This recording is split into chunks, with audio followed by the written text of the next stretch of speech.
Alright mga ka-amigo, mayroon naman tayong titirahin na Mazda CX-7. Amigo, Mazda CX-7 to, titirahin natin. Ayan, ayan. So ngayon gagawin natin, magche-check tayo ng mga ilaw. Check muna natin yung mga ilaw niya kung gumagana. Yan oh.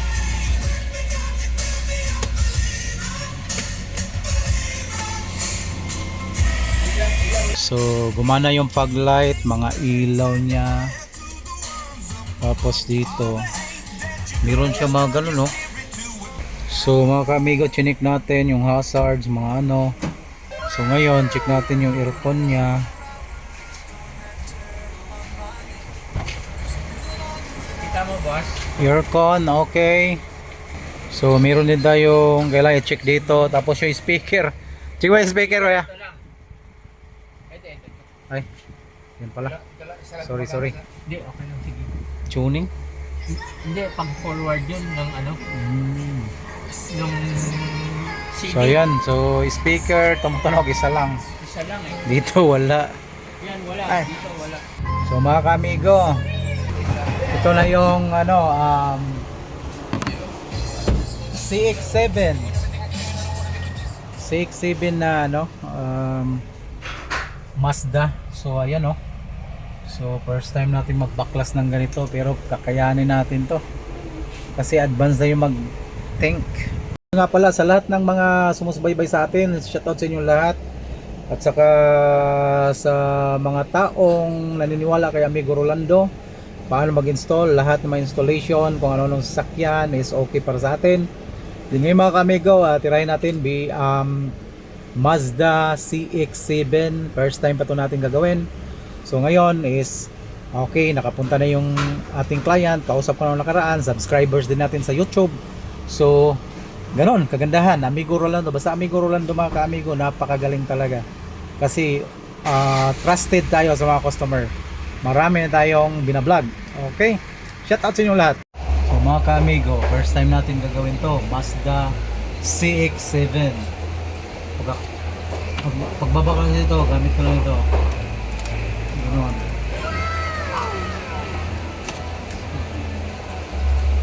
Ito. Tapos mga ka-amigo, meron tong tornilyo ha. Ito yung tornilyo niya. 4. So, yan na. Dito buo po yan. Iwasan nyo pong masira yan, kasi pag nasira to wala na, isang ganito to buo. Grabe, ganda yan o. So ayan na yung tatanggalin natin radio nya.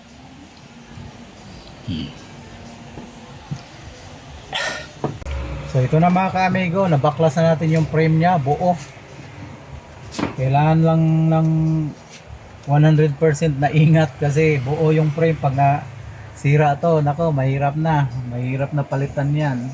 So ito mga ka-amigo, 4 na tornilyo, kukunin natin yan para mahugot yung radio nya. So marami tayong gagawin dito. Itong hazard nya, ililipat din natin yan. Okay, so dito lang muna ang unahin natin, tapos dito. Tapos yan, tornilyo na binaklas natin mga ka-amigo. So dito pa yung iba. So ngayon tatanggalin na natin to kasi wala nang tornilyo, babaklas na yan. Tapos ayan na. So ito yung harness nya. So ayan na mga ka-amigo ha, malinis na yan. So yung unit na ikakabit natin, ito yan. So ngayon camera, yung plug and play natin na harness, ito yun na. Alright mga ka-amigo, na testing natin. Okay, gumana yung mga ano nya. Bago kasi tayo gumagapang ng mga wirings, camera or ini dyan, mga USB, testing muna natin. So ngayon sa pag-testing natin, umokay yung unit, walang problema, lahat ng sounds umokay. So wala tayong problema. Magano tayo, magpagapang natin ng mga camera dyan. Okay, camera sa harap, camera sa likod. Yan mga kamigo, naglagay tayo ng GPS Tapos yung dati na saka yung camera dito sa harap, tapos yung sa likod, tapos mga USB susunod natin.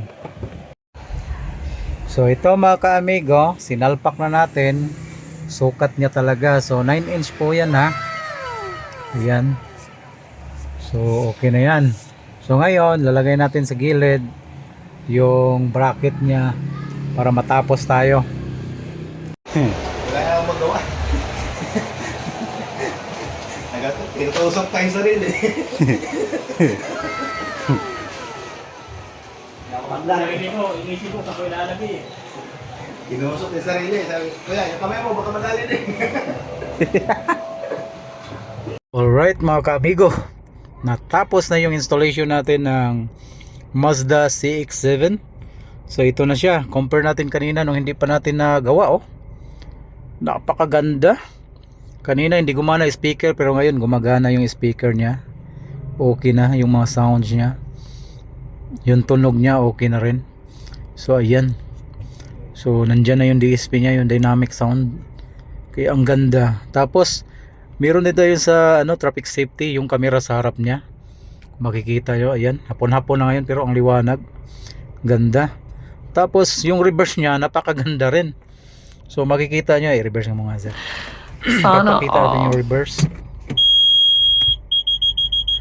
Ayan, reverse natin, ang linaw mga kaamigo, ayos. So may YouTube na siya, Netflix, lahat okay na. Meron siyang Play Store, then sound effect meron din, video, USB meron siya, halos lahat. Yung nandito rin yung car amplifier, naka ready na siya, video out ready na rin. So lahat ng settings na kailangan sa Android is nandyan na. So mga kaamigo, sino pa yung mga mga customer dyan na gusto magpapa-install dito na kay Amigo Rolando, so garantisado po yung gawa natin at saka malinis. Then maganda yung Android natin, marami na pong naging satisfied dito. Ayun mga kaamigo, natapos na yung installation natin sa Mazda ZX-7. Meron po siyang CAN box, tapos plug and play. Wala po tayong pinotol doon, kundi lahat is plug and play, socket by socket. Okay siya, gumagana lahat. So ayos mga kaamigo, ang lupit. Okay, so sa susunod na naman, samahan nyo na naman ako sa aking vlog, Amigo Rolando. So ang ganda po ng gawa.